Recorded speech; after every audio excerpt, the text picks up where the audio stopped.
Assalamualaikum warahmatullahi ta'ala wabarakatuh.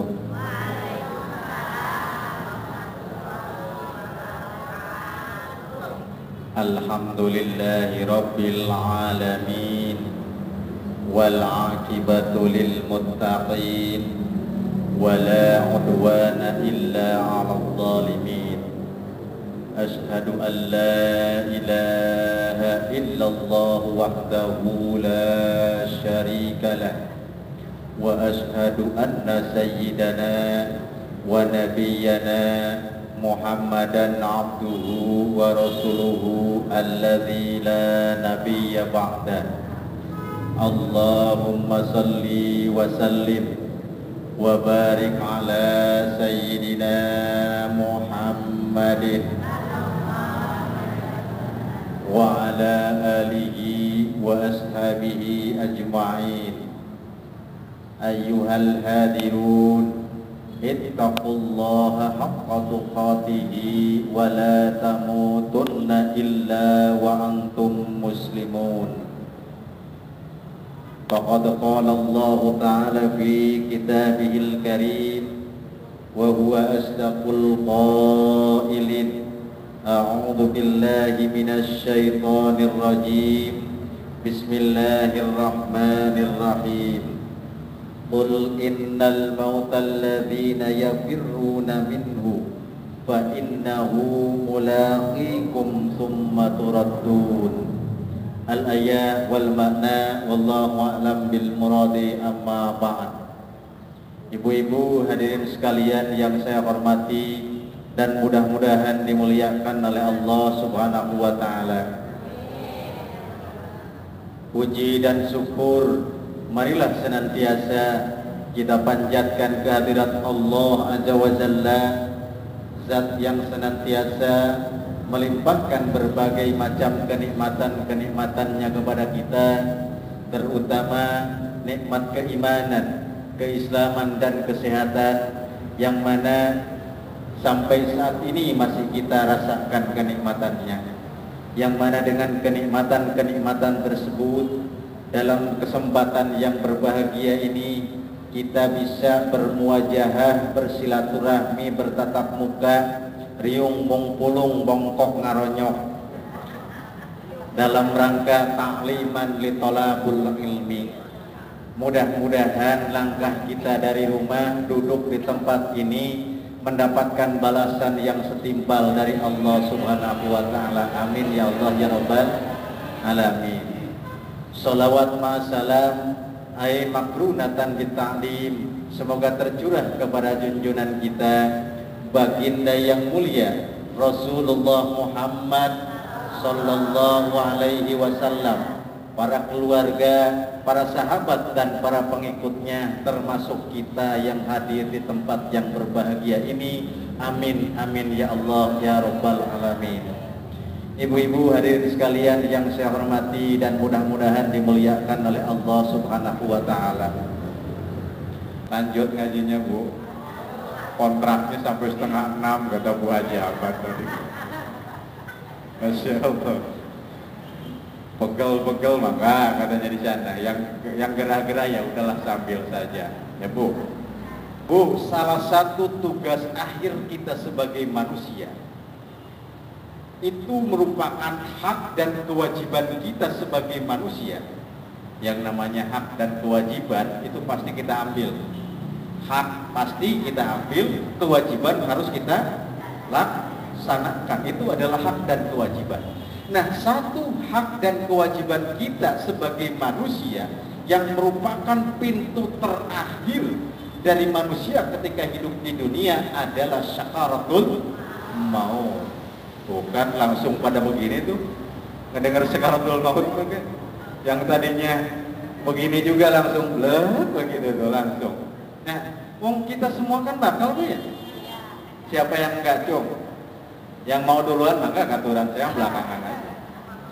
Jangan salah, yang namanya nyawa mah siapa tahu yang nyender duluan gitu. Iya, atau siapa tahu yang duduknya paling pojok gitu. duluan? Waduh, katanya. Siapa tahu yang di depan duluan. Iya kan? Itulah yang namanya sakaratul maut atau kematian. Mau lari kemanapun kita pasti akan datang kepada kita. Ayatnya, ayat berapa dalam Al-Quran? Allah subhanahu wa ta'ala katakan dalam firman-Nya, Quran surat Al-Jumu'ah ayat yang ke-8, yang pertama nih ayat. Qul innal mautal ladzina yafirruna minhu fa innahu mulaqikum tsumma turaddun. Ada yang hafal enggak, Bu? Ada ya, Bu Haji ya? Allah katakan dalam firman-Nya ini, karena itu hak dan kewajiban kita. Yang namanya hak itu tadi tidak boleh kita tidak ambil, kewajiban tidak boleh kita tidak laksanakan. Allah katakan dalam firman-Nya, Quran surat Al-Jumu'ah ayat yang ke-8, di mana Allah firmankan, Qul, katakan wahai Muhammad. Ini artinya khitab, ya. Qul, katakan wahai Muhammad, innal mauta, sesungguhnya kematian itu, alladzina yafirruna minhu, yang kamu sekalian lari daripada kematian itu. Kan kita masing-masing gak pengen ya, Bu ya. Kalau kita lagi muhasabah malam-malam lagi malas-malasnya sholat, coba ingat mati, pasti semangat. Nggak percaya nih, kuping saya potong satu, asal jangan dua-duanya saja. Iya, nggak percaya silakan. Qul innal mautal ladzina yafirruna minhu, katakan wahai Muhammad bahwa kematian yang senantiasa kita tidak ingin mengingatnya, tidak ingin datang menghampiri kita, fa innahu, maka sesungguhnya kematian itu nih, ya, fa innahu, maka sesungguhnya kematian itu mulaqikum, akan mendekati kalian, summa turaddun, maka Allah akan mengembalikan kalian ke dalam tanah tentunya. Makanya kalau lagi malas beribadah kepada Allah, tahajud malas bangun, ke suami lagi ngangkrak, ngerti gak ngangkrak, Bu? Wah, pokoknya lagi begitulah gitu. Cepat ingat akan kematian, insya Allah itu akan semakin baik lagi kehidupan kita. Lagi sedih, lagi bingung, gak punya duit, nah buat apa duit banyak juga, besok mati gak dibawa, insya Allah sama. Ya kan? Hakikat, karena di sini dikatakan qul innal mautal ladzina yafirruna minhu fa innahu mulaqikum tsumma turaddun. Kita ternyata yang nggak mau datang kepada kita itu pada saatnya pasti akan datang kepada kita. Kalau begitu tidak usah dikhawatirkan, tidak usah ditakutkan. Yang harus kita takutkan adalah dalam keadaan apa kematian itu menjemput kita. Betul. Kalau kita sedang di masjid begini, sedang taklim, meninggal, insya Allah husnul khotimah hakikat. Tapi kalau kita sedang jalan-jalan ke sana, ngelihat yang maksiat di hadapan Allah, maka matinya pun insya Allah itu su'ul khotimah. Makanya tidak usah, karena itu adalah hak dan tanggung jawab yang harus kita laksanakan. Ayat yang pertama, surat Al-Jumu'ah ayat yang ke-8, Allah sudah katakan. Dalam firman yang lain, Bu, dalam firman yang lain Allah katakan pula, ini dalam Quran surat An-Nisa ayat yang ke-78. Ini buat meyakinkan kita kalau hidup jangan terlalu hubbud dunya wa karahiyatul akhir. Jangan terlalu mengejar-ngejar dunia sampai melupakan kehidupan akhir. Bahwa suatu saat berapa panjang pun usia kita, pasti kematian akan menjemput dan mendatangi kita. Harta yang kita tumpuk-tumpuk, materi yang kita simpen-simpen, ternyata tidak dibawa. Tidak dibawa sama sekali. Apa yang kita bawa? Kain kafan yang panjangnya cuma paling-paling berapa meter? 11 atau 13 meter. Udah ada yang siap-siap belum? Udah punya beli sendiri sekarang? Wah, ternyata belum siap.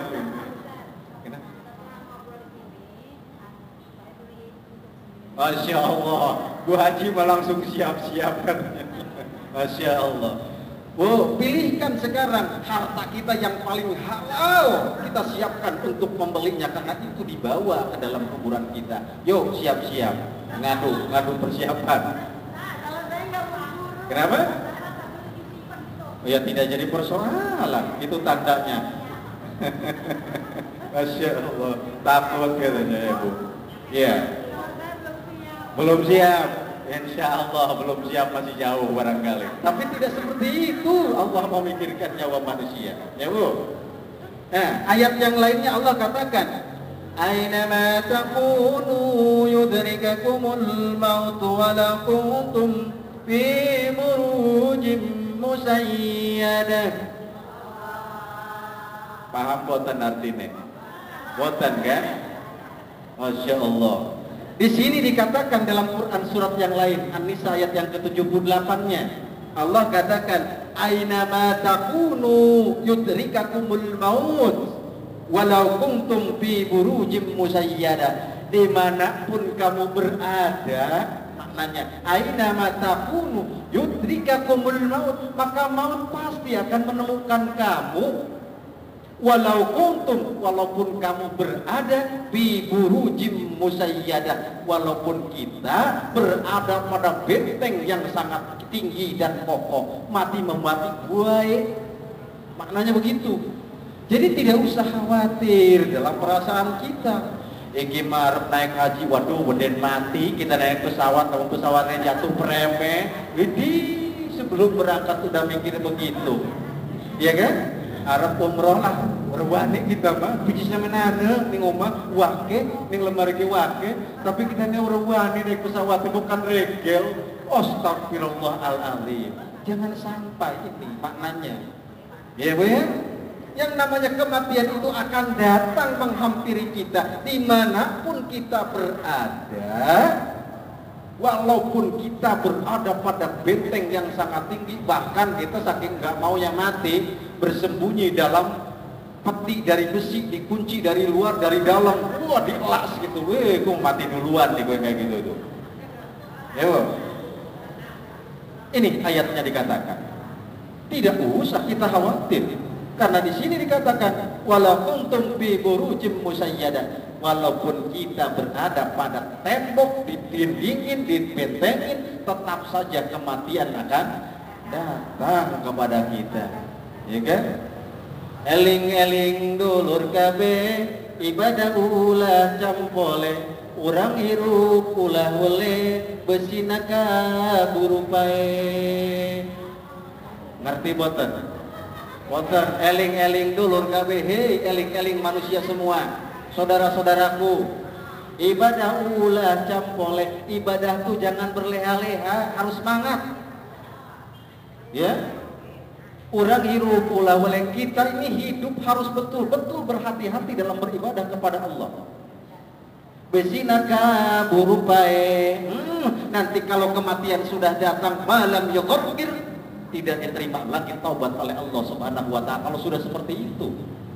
Gening maut ngadodoh borosok di poho-poho, datang nate merenya ngageletek saya tempo. Ngerti boten? Boten mali, wong niki membahasa wong riku Kang. Lebu haji mah insyaallah paham. Ya kan? Gening maut ngadodoh, maut itu Bu, kematian itu sudah begini saja ke kita nih. Nih hari Selasa jam segini Ujang Jainal Mutakin. Nih hari Selasa jam segininya Bu Haji Abad. Nih, iya itu malaikat itu sudah terus memantau kita. Ya kan? Gening maut ngadodoh, borosok di poho-poho. Coba ibu, kalau sudah males lah ingat kematian, males, kan ada perasaan ya, ya kan? Ngegeletek taya tempo, datangnya itu tidak mengenal siapa dia Bu, ya kan? Taya raja, taya kuring, di mana ajal gesumping, temenang tempo anaking, datang kepada kita, waktunya tidak bisa diakhirkan, tidak bisa pula didahulukan. Apa artinya? Berhati-hati hidup ini. Ya, lalu kemudian cepat beribadah, jangan suka menunda-nunda.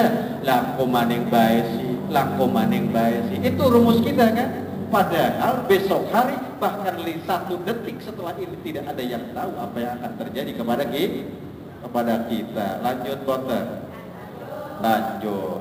Masya Allah. Oh, ngomongin kematian kayak pada demen negeri gimana? Iya, lanjut saus ya. Masya Allah. Ini Bu, ayat yang keduanya. Lari kemanapun, tidak usah. Kenapa saya ngangkat tema ini? Saya habis baca buku Bu Haji, baca bukunya karangan Pak Komarudin Hidayat.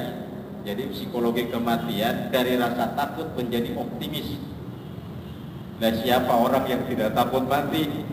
Ya kan? Nah, itu dari karena takut kita, maka cari caranya agar kita semangat menghadapi itu. Bagaimana persiapan? Kita mau berlayar ke Lampung, nggak punya bekal, tentu kitanya malas, sume, ragu segala macam. Tetapi ketika kita sudah merasa mempersiapkan diri secara maksimal, ada nggak perasaan males, takut, enggak kan? Tidak ada. Malah justru kita optimis menghadapinya. Yuk. Ini maknanya maksud saya. Hebat ini mengajinya, nilai-nilai juga udah ke psikologi kematian gitu. Yang lain belum ini. Ya. Masya Allah. Ini mananya Bu? Lari kemanapun kita. Tidak ada halangan. Allah akan mencabut seseorang. Idza jaa ajaluhum la yastakhiruna as-sa'ata wa la yastaqdimun. Apabila sudah datang kepada kita ajal, tidak bisa kok didahulukan, tidak bisa kok dibelakangkan. Tetap sudah saatnya mati, maka kita akan mati. Tidak usah khawatir. Justru yang harus kita persiapkan, bagaimana keadaan kita tatkala malakal maut datang menjemput kita ini. Lalu ayat yang ketiganya, saya angkat lagi surat Ali Imran ayat yang ke-185. Ini sama maknanya ke arah sana. Allah katakan, kullu nafsin dha'iqatul maut wa innama tuwaffawna ujurakum yaumal qiyamah. Jelas di sana. Setiap individu itu pasti ini pelan amat. Semua yang makhluk hidup yang bernyawa itu pasti akan mati. Wa innama tuwaffawna ujurakum yaumal qiyamah. Dan Allah akan menyempurnakan balasan-balasan amal kamu sewaktu kamu di dunia itu nanti di yaumil qiyamah. Jadi jelas bagi kita, oh pintu pertama untuk membalas amal-amal perbuatan manusia waktu di dunia adalah kematian menuju hari akhir. Mau tidak mau, jangan ngenak-ngenak, karena nanti itu untuk perhitungan akhir balasan. Makanya Allah katakan, wa innama tuwaffawna ujurakum yaumal qiyamah. Sesungguhnya pahala dari perbuatan amal baik kamu nanti disempurnakannya itu di akhirat oleh Allah Subhanahu wa taala di yaumil qiyamah. Kan Bu, seluruh amal perbuatan waktu di dunia itu belum selesai. Yakin gak itu? Yakin gak? Ibu puasa udah selesai belum? Belum. Sekarang ada bedanya nggak orang berpuasa dengan yang tidak di sisi siksa dan pahalanya? Tidak ada. Yang puasa sekarang mah begitu, yang tidak puasa juga begitu. Makanya nanti di sini wa innama tuwaffawna ujurukum yaumal qiyamah. Nanti di sana diganjar, dipahala, disiksanya nanti ketemunya. Ada bedanya pasti. Seluruh perbuatan yang ada di dunia ini belum tuntas semuanya, nanti dituntaskannya di akhirat oleh Allah Subhanahu wa taala. Awalnya adalah kematian, sakaratul maut. Emang ibu pikir anak-anak yatim nanti nggak menggugat di akhirat kepada Allah? Ya kan? Nanti di pengadilan Allah ini nih disempurnakan balasan itu nanti semuanya pasti disempurnakan oleh Allah. Anak yatim menggugat kepada Allah, ya Rabb, Engkau adalah Maha Adil, Engkau adalah Tuhan dari segala semesta alam. Ya, kenapa tidak adil kepada saya? Yang lain mah melihat bapaknya waktu di dunia dari kecil, saya mah sejak dalam kandungan sudah ditinggalkan oleh bapak saya. Mana letak keadilanmu? Nanti dipertemukan oleh Allah di akhirat. antara anak yatim dengan bapaknya itu. Sekarang ada bedanya enggak? Kata orang maling ayam, ya Rob, saya maling ayam, harganya 10.000, wis bonyok, dikebukin, masuk penjara pisan. Ya kan? No, si anu mah ya Rob. Ya kan? Mangan harta negara wake-wake. Kok selamat-selamat aja tidak di penjara? Di dunia mah iya bisa lepas. Nanti mah di sana dicukupkan pahalanya oleh Allah Subhanahu wa taala. Masya Allah. Kata lakinya, ya Rob, waktu di dunia mah istri saya mau nerewelang begitu begini juga, sabodo. Nih sekarang nih minta pertanggungjawaban. Nanti di akhirat dilengkapkan pahalanya. Maknanya itu, kematian adalah awal proses kita menuju perhitungan di hadapan Allah Subhanahu wa taala. Mudah-mudahan kita menjadi mati yang dalam keadaan baik. Amin ya Allah ya Rabbal alamin. Bagaimana dahsyatnya kematian sebagai pintu masuk antara kehidupan dunia dengan kehidupan selanjutnya itu, Rasul menggambarkan, Bu. Emang sakaratul maut itu enak gitu. Masya Allah, astagfirullah. Sakaratul maut itu Rasulullah menggambarkan ketika beliau wafat, dicabut nyawa oleh malaikat Jibril, malaikat maut. Beliau berteriaknya apa? Ummati, ummati, ummati sampai 3 kali. Kenapa demikian? Berarti sangat mengkhawatirkan umatnya. Rasulullah saja begitu merasakan sakit ketika dicabut nyawa. Bagaimana umatku? Ini persoalannya. Ummati, ummati, ummati, kata Rasulullah. Sehingga tidak ada salahnya kalau ada syair yang mengatakan, suatu saat pastikan datang, saat-saat paling menakutkan, sang malaikat pencabut nyawa kan merenggut ruhmu dari badan. Tak seorang pun yang akan dapat menolongmu dari kematian. Bahkan hartamu tak akan mampu menebusmu dari kematian. Ada 2 cara kematian, tergantung amal dan perbuatan, ya kan? Jadi ada 2 cara nanti malakal maut menjemput kita, mengambil nyawa kita itu. Yang pertama, ada yang namanya seumpama duri dicabut dari sutra. Coba bayangkan, ibu naruh itu tuh, naruh duren di kain sutra, dibungkus, dicabut, dipaksa,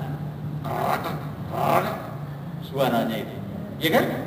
Begitu dahsyatnya. Itu mah nggak seujung kakinya, nggak udah seujung kelingkingnya, tidak. Itu cara Allah mencabut nyawa. Bagi siapa? Bagi orang-orang yang durhaka kepada Allah. Ada lagi yang kedua, manusia meninggal tatkala dicabut nyawanya oleh Allah itu seumpama nih Bu, rambut dicabut dari tepung. Amin ya Allah ya Rabbal alamin. Seumpama dicabut dari tepung. Rambut ada tuh ibu lagi ngocek itu tuh mau bikin odading. Apa Bu Haji odading dia Bu Haji? Kalau di kita kolang ya itu kue gitu ya, kocok dulu pakai telur segala tuh. Jelek rambutnya jatuh, dicabut kan nggak kerasa kan? Serebet langsung. Apalagi si tepungnya masih basah. Itu ada seperti itu. Bagi siapa? Orang-orang yang soleh, yang senantiasa taat kepada Allah Subhanahu wa ta'ala. Sehingga kata Rasulullah, yang namanya kematian itu, yang namanya proses dicabut nyawa itu merupakan pintu terakhir bagi manusia untuk menyelamatkan diri dari azab Allah Subhanahu wa ta'ala. Kenapa perlu ditalqin? Ucapin la ilaha illallah, ya kan? Ya la ilaha illallah, la ilaha. Kenapa itu? Karena kalau tidak kebawa kalimah la ilaha illallahnya, bidarkil asfal khalidina fiha abada. Na'udzubillah min dzalik. Gitu loh maksudnya. Kan diucapkan la ilaha illallah, la ilaha baca syahadat, la ilaha illallah, itu terus. Karena orang sakaratul maut itu dijejelin oleh kita dengan kalimat-kalimat tauhid, terutama kalimat la ilaha illallah, asyhadu anna muhammadar rasul. Itu aja. Itu maknanya biar ke bawah. Kenapa demikian, Bu? Ada dua kan kematian itu. Ada yang husnul khotimah, ada yang su'ul khotimah. Nah, itu yang su'ul khotimah dalam keadaan dia tidak terbawa kalimat la ilaha illallahnya. Ya kan? Maknanya ke arah sana. Masya Allah, mudah-mudahan kita masuk dalam mati yang dalam keadaan husnul. Mau? Emang apa gitu husnul khotimah? Hah? Kenapa aja? Ya, kita mau mati dalam keadaan yang husnul khotimah. Amin ya Allah ya Rabbal alamin. Nah, Bu, orang yang mati dalam keadaan husnul khotimah itu ada tanda-tandanya. Ya, menurut para ulama, keningnya juga sedikit berkeringat, wajahnya berseri. Ya kan, Bu? Meninggalnya biasanya dalam keadaan yang soleh, kotorannya juga sedikit. Lalu kemudian harinya juga ada, hari Jumat biasanya itu ada tanda-tandanya. Lalu dari sisi tempatnya juga bisa, itu ya. Itu maknanya. Kita semua ingin husnul khotimah. Amin ya Allah ya Rabbal. Coba yuk kita doa bareng-bareng kepada Allah. Allahumma inna nas'aluka husnal khatimah wa na'udzubika min syarril akibati wasu'il khatimah. Coba ayo.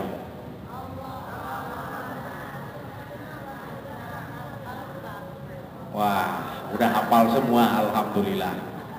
Alhamdulillah. Sok diwirid itu habis sholat. Usia-usia sudah seusia 40 tahun ke atas, masa usia kita, Bu ya.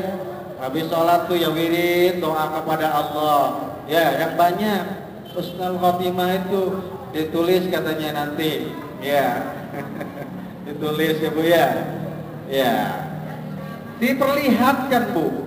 Jadi menurut kata Rasulullah, saat sakaratul maut menjemput kita, saat sakaratul maut datang menghampiri kita, itu diperlihatkan. Orang yang mati dalam keadaan su'ul khotimah, maka diperlihatkan nanti kehidupan yang akan datangnya, kehidupan akhirat nanti, keadaan neraka diperlihatkan tuh. Makanya wajar kalau ada orang mati ngeberketetnya nggak jelas. Ya kan? Coba lihat ibu yang sakaratul maut.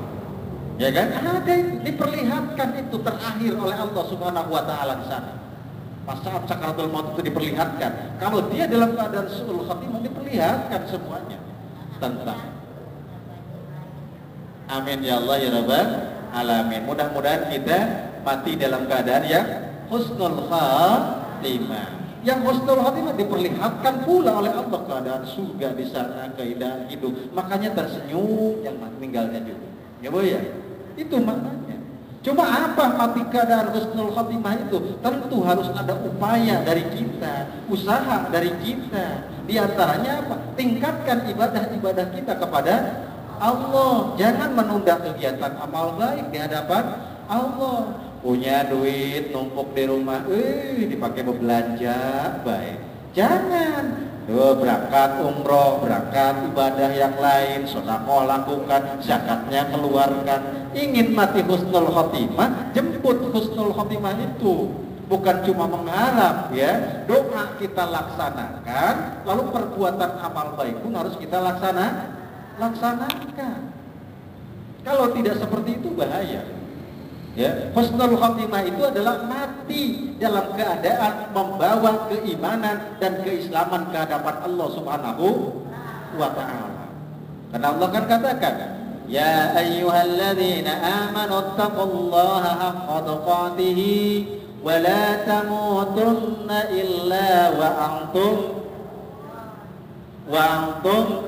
muslimun. Wahai orang-orang yang bertakwa, berimanlah kepada Allah dengan takwa yang sebenar-benarnya, dan jangan kamu mati sebelum betul-betul kamu beragama Jadi kebawa oleh kita.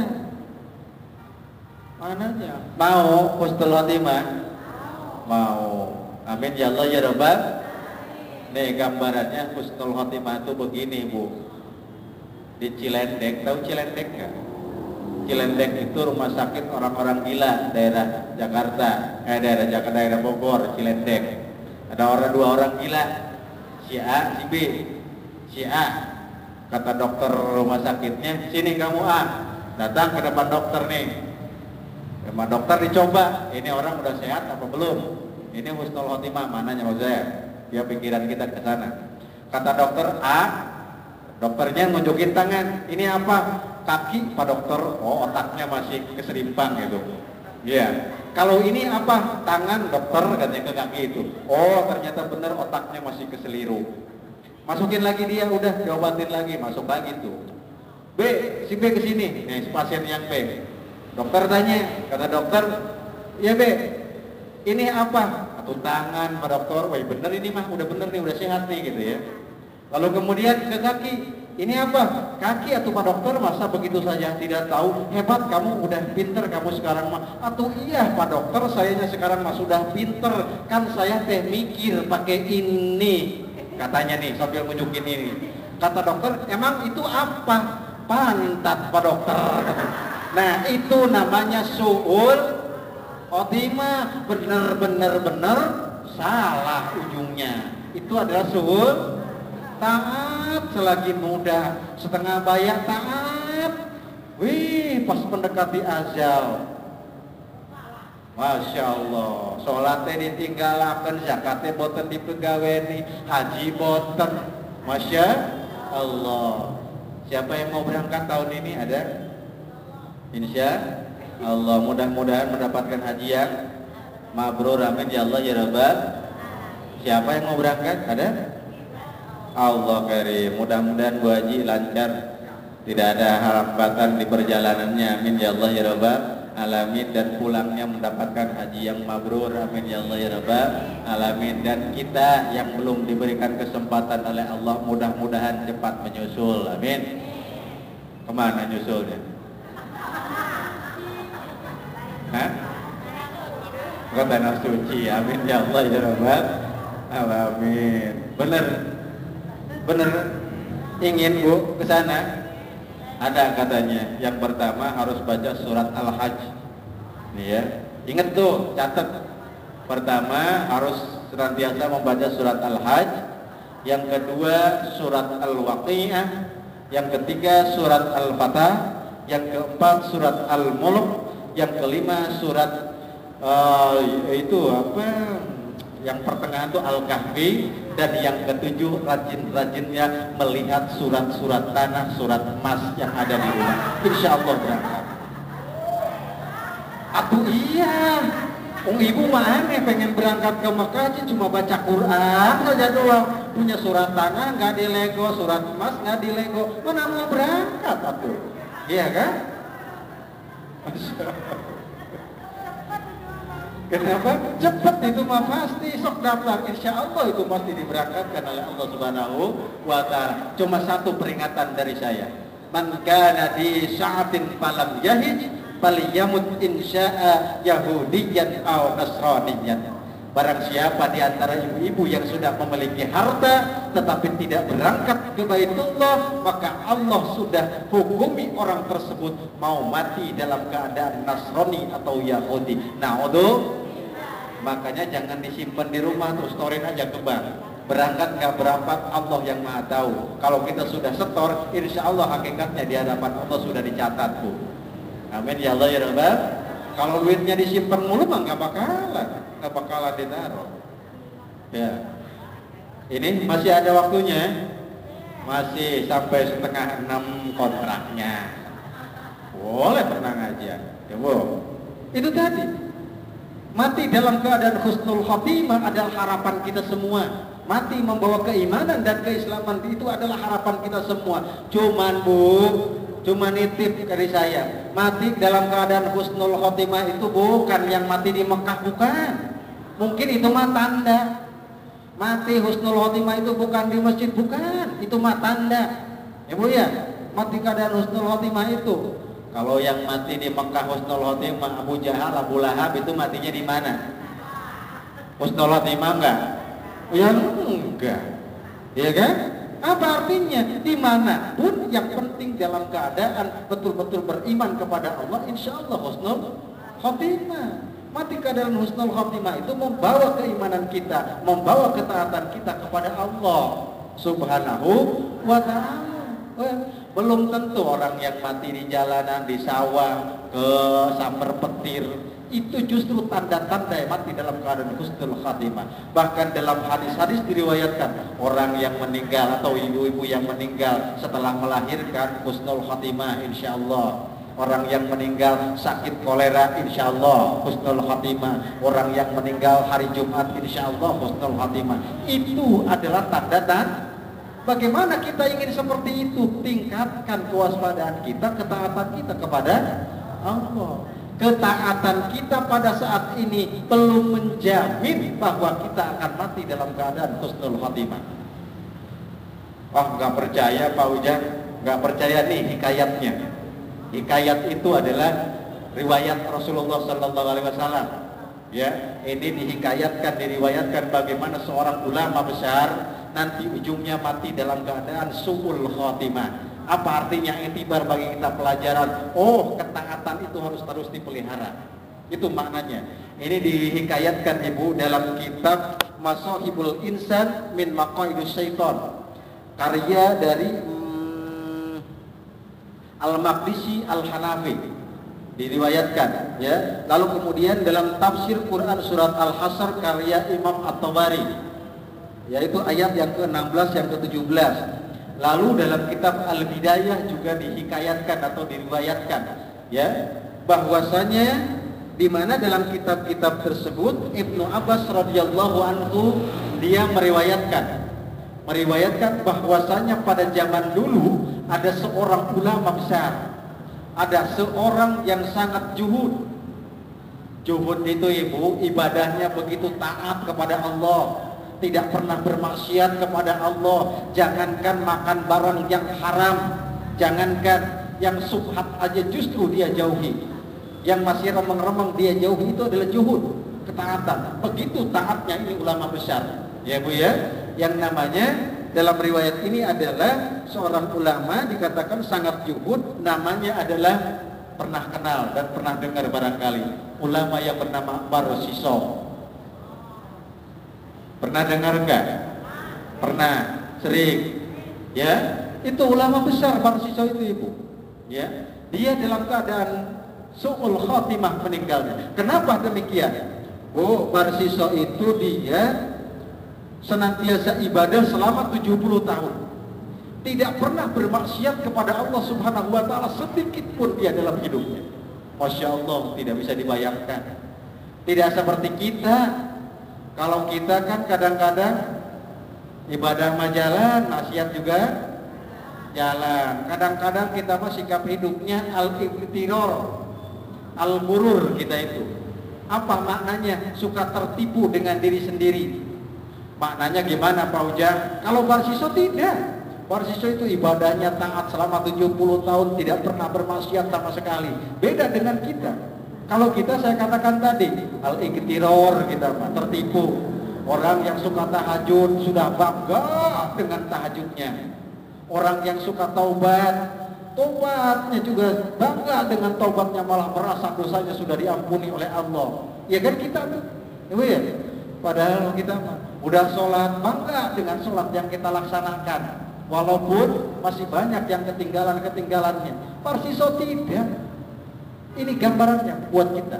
Hati-hati kita, walaupun saat ini kita taat kepada Allah, kalau itu tidak dijaga, tidak menutup kemungkinan naudzubillah kita mati dalam keadaan su'ul khatimah. Naudzubillah, mudah-mudahan Allah menghindari semuanya itu. Nah, yang namanya ulama besar tadi Barsiso itu Ibu, segitu gambarannya, ibadahnya tidak berhenti 70 tahun, lalu kemudian dia taat terus kepada Allah. Ibu ya, lalu kemudian saking salehnya yang namanya ulama Barsiso itu Ibu, bahkan menurut dalam kitab ini ulama Barsiso itu bisa meruqyah orang. bisa jalan di atas air, saking ilmunya tinggi di hadapan Allah Subhanahu wa Ta'ala. Bahkan santrinya saja ribuan. Ini namanya ulama barsiso, kalau ibu sudah pernah dengar. Tetapi matinya dalam keadaan su'ul khotimah. Kenapa demikian? Yuk kita bahas di sini sebagai etibar, bahan pelajaran bagi kita. Jangan suka igtiror, jangan suka kita tertipu diri. Baru saja bisa sholat taubat 1 malam 2 rakaat, sekampung tahu. Saya mah malam alhamdulillah, saya mah bukan sombong, malam bangun jam 2, alhamdulillah. Terus saya deh sholat tahajud, sholat hajat, sholat taubat, saya mah nikmat rasanya sampai kedengeran kemana-mana. Jangan sampai, ya, jangan sampai. Kalau mengajak boleh, tetapi kalau mengungkapkan kebaikan-kebaikan kita, diupayakan itu jangan. Karena ini gambarannya seperti ini, ya. Nah, ibu, saking begitu salehnya ulama barsiso tadi, setan, iblis, rajanya setan berkumpul mengadakan rapat. Ya, untuk apa? Untuk menggoda ulama barsiso. Lewong kebayang ke usianya udah berapa tahun kali ya? Taatnya sudah 70 tahun, tidak pernah maksiat kepada Allah Subhanahu wa Ta'ala. Tinggi ilmunya, segala-gala tinggi, betul-betul tinggi ilmunya. Sampai-sampai setan merasa khawatir, jangan sampai ini orang mati dalam keadaan husnul khotimah, karena akan membawa keberkahan bagi yang lain. Ini maknanya ke arah sana. Lalu kemudian dikumpulkan setan semuanya dan iblis semuanya dikumpulkan. Rapat bahasa kita, Pak, membicarakan bagaimana caranya menjerumuskan barsiso ini. Lalu kemudian setelah rapat hasilnya apa? Diutuslah salah satu setan pilihan. Wah, setannya setan pilihan. Tentu yang menggoda saya berbeda, yang menggoda Bu Haji berbeda, yang menggoda Bu Haji kan berbeda. Kalau yang menggoda wali kota, setannya juga tingkat wali kotanya di sana juga.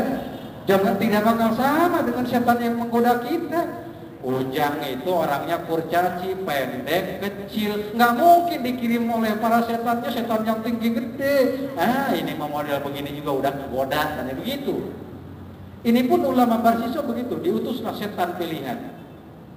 Bagaimana caranya? Masuk ke pesantrennya barsiso, masuk di dalamnya, pura-pura jadi santrinya. Di sini pura-pura jadi santrinya barsiso ini, masuk ke dalamnya. Di dalamnya si setan ini, karena memang dia punya tujuan ingin menggoda barsiso tadi yang jadi gurunya, ketaatannya melebihi semua santri yang ada di situ, bahkan melebihi ulama barsiso sendiri, yakni gurunya tadi. Si setan ini lawang setan dilawan. Ya, kalau ketemu, kalau kelihatan tak sentil sih. Ibu ya, kesel kadang-kadang Pak. Bu dewek ibu, umur ke dalam bed ibu. Insyaallah. Nah, udah kumpul Bu, ya, untuk menggoda dia. Begitu rajin, begitu taat terus dia itu. Bahkan ulama barsiso pun kalah ketaatannya oleh si santri yang jelmaan setan ini. Lalu kemudian barsiso itu penasaran, bertanya kepada si santri yang jelmaan ini, "Ya fulan, wahai anak santriku, kenapa kamu begitu rajin, begitu taat, begitu juhud, melebihi saya sebagai gurumu?" Apa jawaban santri yang jelmaan iblis ini? "Ya Syekh, kalau bahasa kita mah, Tuan Guru, saya bisa taat begini karena saya pernah melakukan dosa besar. Pertama, saya pernah meminum arak, lalu kemudian saya pernah memperkosa seorang perempuan, lalu kemudian saya pernah membunuh manusia. Kalau Syekh mau seperti saya ketaatannya," kata si iblis ini, "lakukan seperti saya." Masya Allah.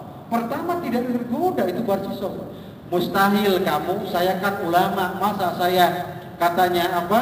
Membunuhkan dilarang. Kalau begitu, kalau membunuh ngerugiin orang, kata si iblis ini, Tuan Guru bisa cuma memperkosa perempuan saja, yang dirugikan cuma dia. Nah, mulai kan? Kata si barsiso, kalau dipikir-pikir, iya ya, kalau saya ngebunuh merugiinnya sangat jelas. Kalau memperkosa cuma itu, tapi nggak maulah, tetap merugikan orang, kata si barsiso ini. Lalu kemudian kata iblis, kalau begitu ya Syekh, ya Tuan Guru, kalau kalau ngebunuh tidak mau, kalau memperkosa tidak mau, maka lakukanlah meminum arak, karena itu tidak ada yang dirugikan kecuali Tuan Guru saja. Barsiso goyah keimanannya, kemudian minum arak, kemudian ada perempuan digauli, kemudian karena takut ketahuan dibunuh oleh Barsiso, meninggal. Ketawa tuh si santri iblisnya itu. Lalu kemudian tersebar ke seluruh penjuru bumi. Diketahui oleh pemerintah, Barsiso dihukum mati. Pas mau dihukum mati, Bu, kata iblis, kalau Tuan Guru ingin selamat dari pancungan hukuman mati, maka akuilah aku ini adalah Tuhanmu, katanya gitu. Maka diikuti. Akhirnya apa? Barsiso mati dalam keadaan su'ul khotimah. Apa artinya bagi kita? Iktibar pelajaran bagi kita bahwa serajin apapun kita ibadah kepada Allah, kalau tidak dipelihara keimanan kita, tidak menutup kemungkinan kita pun akan seperti itu. Jangan bangga kalau kita sekarang lagi taat, jangan, justru harus terus dipelihara ketakwaan itu.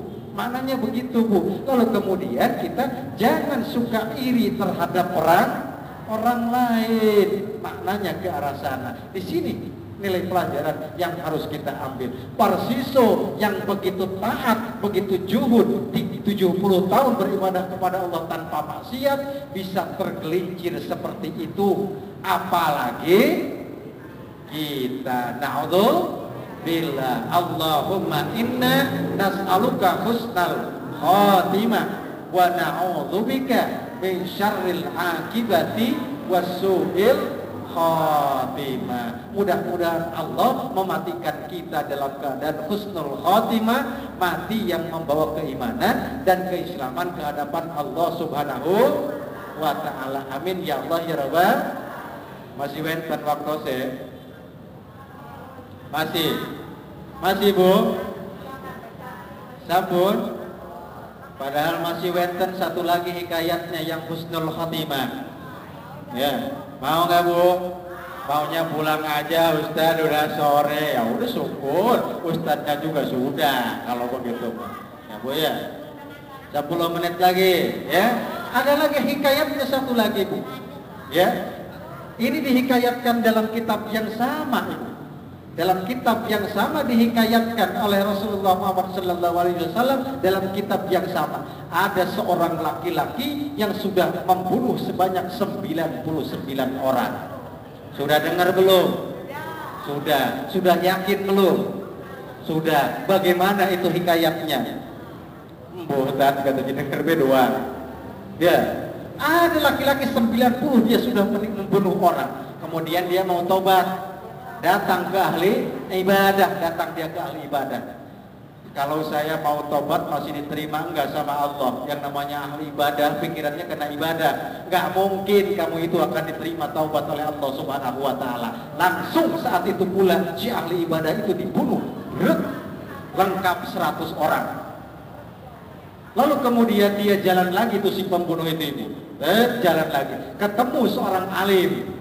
Kemudian bertanya kepada yang alim, kalau saya mau bertobat kepada Allah, sudah membunuh 100 orang, bisa enggak diterima taubat saya oleh Allah Subhanahu wa ta'ala?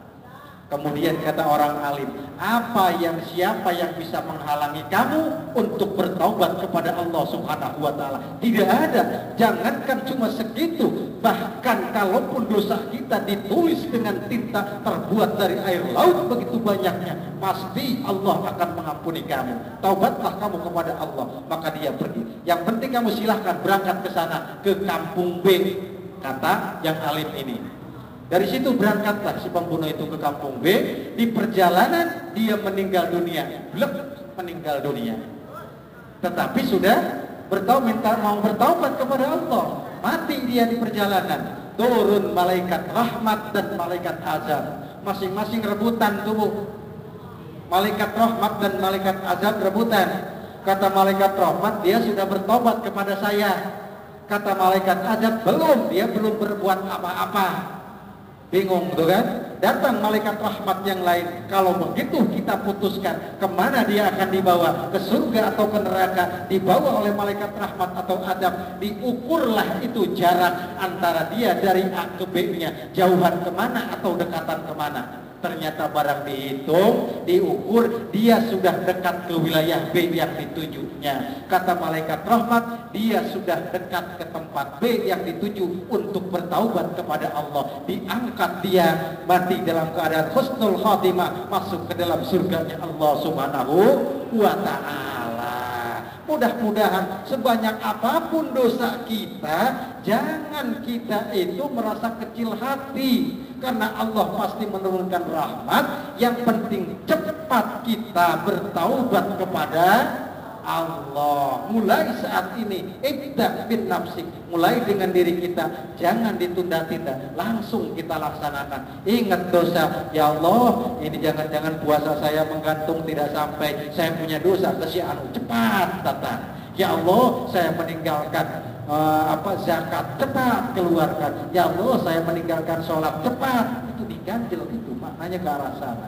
Kalau sudah di sini, Bu, tidak diterima oleh Allah, tidak diterima. Malam yughfir. Ingat, mulai sekarang, mulai saat ini. Makanya kata ulama dikatakan, kalau kita ingin mati dalam keadaan husnul khatimah, pertama, syari'u ila maghfiratin min rabbikum. Bersegera dengan ampunan Allah, yakni terus kita melaksanakan taubat kepada Allah Subhanahu wa ta'ala. Dosa kecil itu tidak akan menjadi besar kalau kita terus bertaubat. Tidak akan ada dosa besar kalau kita terus bertaubat kepada Allah. Pertama, syari'u ila maghfiratin min rabbikum. Yang kedua, istiqomah dalam menjalankan aturan-aturan agama, dalam beribadah kepada Allah Subhanahu wa ta'ala. Istiqomah itu langgeng. Jangan anget-anget ayam, jangan anget-anget ayam, jangan anget-anget kuku. Kalau lagi beneran ibadah, kalau lagi enggak mah sume sama sekali. Nah, itu tidak istiqomah namanya. Ya, ngaji kalau lagi semangat mah satu Quran sekaligus. Ada. Iya, kalau lagi enggak mah 1 tahun tidak ngaji-ngaji. Nah, itu tidak istiqomah. Ya, kalau istiqomah mah biarpun banyak tetapi langgeng, bukan sedikit tapi langgeng, bukan. Biarpun banyak tapi langgeng. Gitu maknanya. Wirid kita 33 habis sholat, langgeng terus daripada 2000 tapi 1 kali doang. Itu maknanya istiqomah kita. Pertama, cepat bertobat kepada Allah. Yang kedua, istiqomah kita dalam menjalankan ibadah kepada Allah. Lalu yang ketiga, menurut para ulama, hindari lingkungan-lingkungan yang mengarahkan kita menuju terjadinya su'ul khatimah. Kalau ingin husnul khatimah, ya harus bergaul dengan orang-orang yang soleh, suka ngaji, suka taat. Ini mah pengen husnul khotimah, tetapi gaulnya sama ibu-ibu sosialita doang, ngomongin orang doang kerjaannya.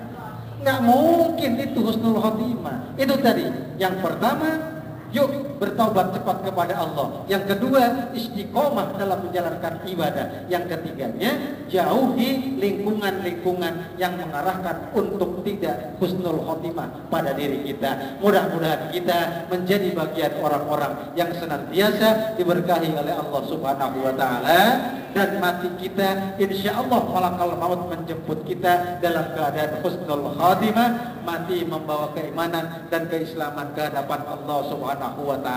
Amin ya Allah ya Rabbal alamin. Mungkin itu saja yang dapat saya sampaikan dalam kesempatan yang berbahagia ini. Mudah-mudahan ada manfaatnya untuk kita semua. Kalau ada kata dan kalimat yang kurang berkenan, mohon dibukakan pintu maaf yang sebesar-besarnya. Benarnya apa yang saya ungkapkan murni hidayah dari Allah Subhanahu wa ta'ala, berkah dari guru-guru saya. Mudah-mudahan mereka mendapatkan tempat yang layak di sisi Allah. Salahnya apa yang saya ungkapkan itu murni dari mulut saya dan dari setan laknatullah. Mudah-mudahan Allah dapat mengampuninya, dan mudah-mudahan kita diberikan kesempatan untuk bisa bertemu kembali dalam waktu yang lain. Nasrun minallah wa fathun qarib. Wassalamualaikum warahmatullahi wabarakatuh.